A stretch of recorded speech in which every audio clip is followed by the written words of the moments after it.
Assalamualaikum warahmatullahi wabarakatuh. Perkenalkan, nama saya Sumarna. Saya dari Teknik Mesin Universitas Mercu Buana. Di sini saya akan menjelaskan mengenai PowerPoint yang saya buat yang berjudul Keramik, Polimer, dan Komposit yang ditinjau dari pergerakan atom dan ion dalam suatu material. Pengertian material.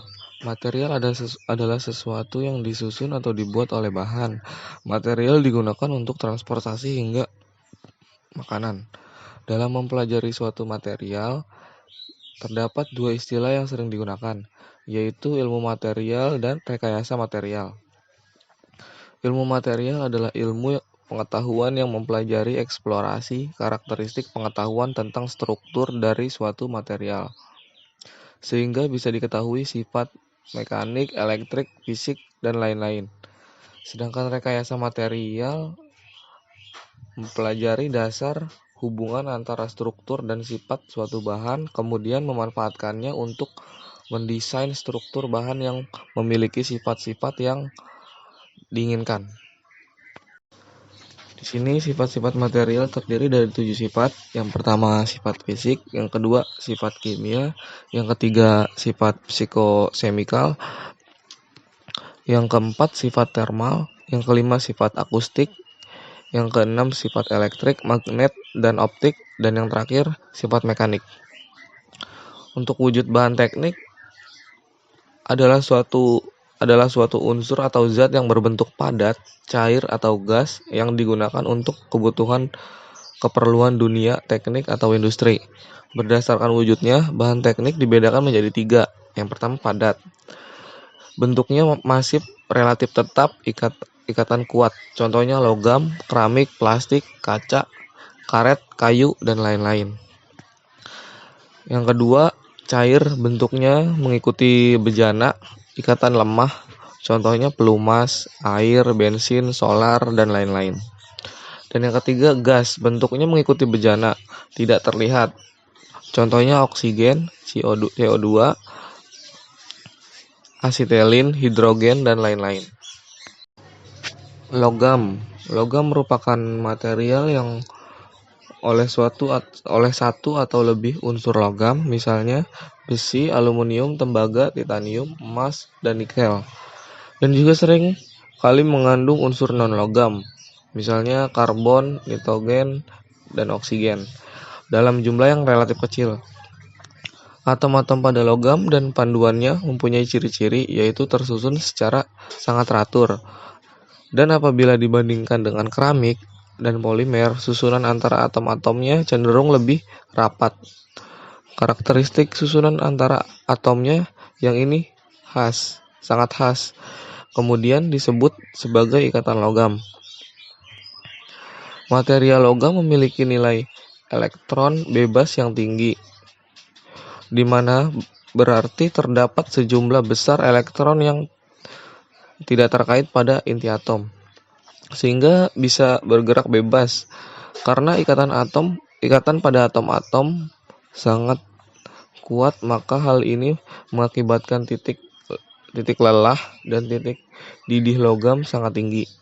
Sifat-sifat dari material logam yang khas ini dapat dijelaskan melalui karakteristik elektronnya tersebut. Di sini terdapat gambar contoh-contoh logam.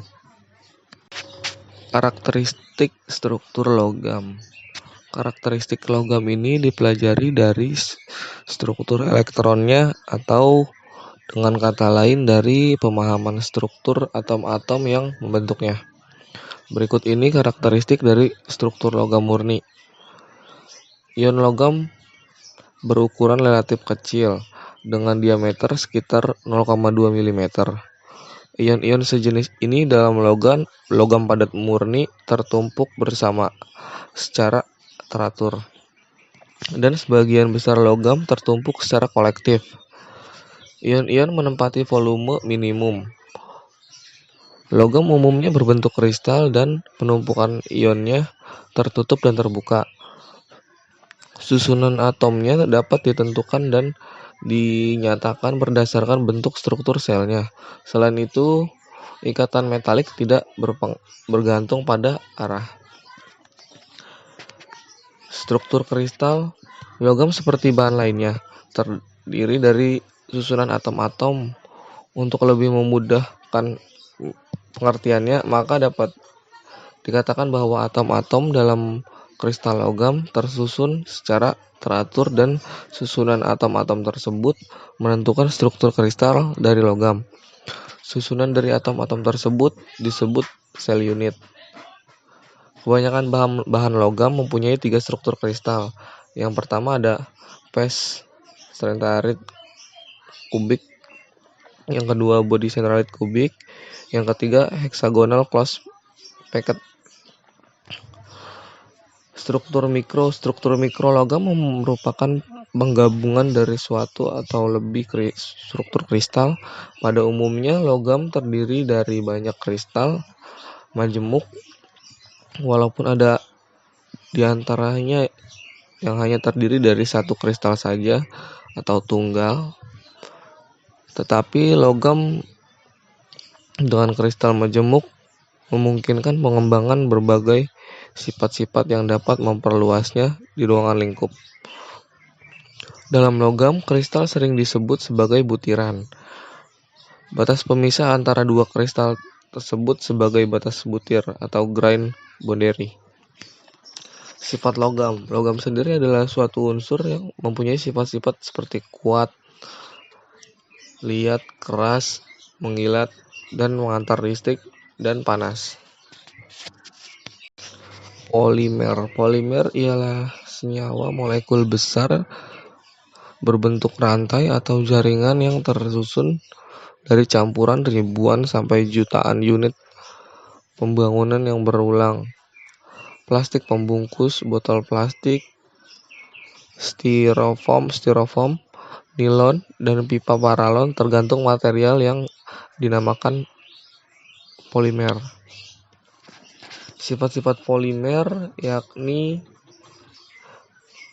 makromolekul yang terdiri atas tidak sedikit kelas material alami dan sintetik dengan sifat-sifat yang beragam. Perbedaan kedua material itu terletak pada gampang tidaknya suatu polimer degradasi atau dibongkar oleh mikroba. Biasanya polimer bahan sintetis bakal lebih susah diuraikan oleh mikroorganisme dibandingkan polimer bahan alami. Manfaat dan kegunaan polimer. Plastik berasal dari polimerisasi adisi dari sekian banyak monomer ikatan rangkap. Manfaat polimer plastik. Yang pertama ada polietilena. Polietilena adalah polimerisasi dari monomer etena. Ia mempunyai titik didih 110 derajat Celcius dan tidak sedikit dimanfaatkan guna botol, film, pembungkus, dan isolator alat-alat listrik. Yang kedua ada polipropilena yang merupakan campuran molekul-molekul propena, mirip sifatnya dengan polietilena tetapi lebih kuat. Polipropilena tidak sedikit digunakan untuk menciptakan tali, botol, karung, dan sebagainya. Dan yang ketiga ada polyvinyl klorida atau PVC. Sobat Hitung pernah dengan pipa PVC yang seringkali untuk menciptakan saluran air. Pipa tersebut dari polyvinyl klorida. Manfaat polimer untuk menciptakan pipa, pelapis lantai, dan tongkat. Yang keempat ada teflon atau polimer tetrafluoretilena atau teflon terutama dipakai untuk pelapis alat-alat masak. Teflon mempunyai sifat ulet, kenyal, tahan zat kimia dan tak gampang terbakar, isolator listrik dan pemanas yang baik, tak gampang lengket dan menempel. Dengan terdapat teflon di alat atau panci masak guna untuk menggoreng sangat mempermudah kita memasak dan mencucinya. Maka dari itu banyak ibu-ibu tentu merasakan guna polimer yang satu ini. Yang kelima ada polivinil asetat atau PVC sebagai bahan pengembus cat. Selanjutnya ada polistirena. Polistirena merupakan campuran dari stirena. Manfaat polimer ini sebagai pembungkus makanan dan minuman.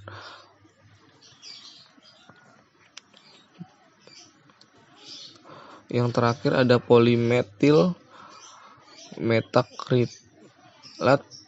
Bentuknya plastik bening, strukturnya keras tetapi ringan sehingga tidak sedikit dimanfaatkan sebagai pengganti gelas dan kaca pesawat terbang. Komposit. Material komposit adalah pencampuran atau penggabungan sekarungnya dua material yang berbeda fase dan struktur mikroskopisnya. Contohnya, material komposit adalah kuningan. Kuningan merupakan pencampuran atau penggabungan antara logam seng dengan logam kuningan. Material komposit terdiri dari bahan penyusunan dan bahan mengisolasi bahan lain. Jenis-jenis material komposit. Yang pertama adalah komposit serat, yaitu komposit yang terdiri dari serat dan bahan dasar yang diproduksi secara fabrikasi, misalnya serat tambah risen sebagai bahan perekat. Sebagai contoh adalah fiber reinforced plastik yang diperkuat dengan serat dan banyak digunakan, yang sering disebut fiber glass. Yang kedua ada komposit lapis, yaitu komposit yang terdiri dari lapisan dan bahan penguat, contohnya polywood, laminated glass yang sering digunakan sebagai bahan bangunan dan kelengkapannya. Yang ketiga ada komposit partikel, yaitu komposit yang terdiri dari partikel dan bahan penguat seperti butiran atau batu dan pasir yang diperkuat dengan semen yang sering kita jumpai sebagai beton. Bahan komposit mempunyai sifat fisik dan sifat mekanik yang banyak. Beberapa kelebihan komposit adalah gabungan dua bahan material yang mempunyai sifat mekanik yang lebih baik dari bahan dasarnya. Yang kedua, bahan komposit tahan terhadap kikisan. Yang ketiga, produk yang dihasilkan dari paduan logam mempunyai sifat yang menarik dalam segi fisik. Kesimpulannya adalah material padat diklasifikasi menjadi 3 kategori dasar, yaitu logam, keramik, dan polimer. Skema utama klasifikasi tersebut berdasarkan susunan kimia dan susunan struktur atomnya. Sebagian besar material tersebut terbagi menjadi satu kelompok yang berbeda. Selain itu, ada kategori komposit, yaitu material yang direkayasa dengan cara mengkombinasi dua atau lebih bahan yang berbeda. Ada beberapa kategori lain yang merupakan bahan yang canggih dan dapat digunakan pada aplikasi yang berteknologi tinggi, seperti semikonduktor, biomaterial, smart material, dan nano-engineered material. Setiap kelompok kategori material memiliki sifat dan ciri khas yang berbeda. Bahan setiap unsur material dalam kategori tersebut juga memiliki sifat yang berbeda. Perkembangan material dimulai dari zaman batu, di mana manusia hanya mengenal material yang terdapat di alam seperti kayu, batu, dan lain-lain. Seiring perkembangan ilmu, pengetahuan, dibuatlah material lain seperti polimer dan komposit.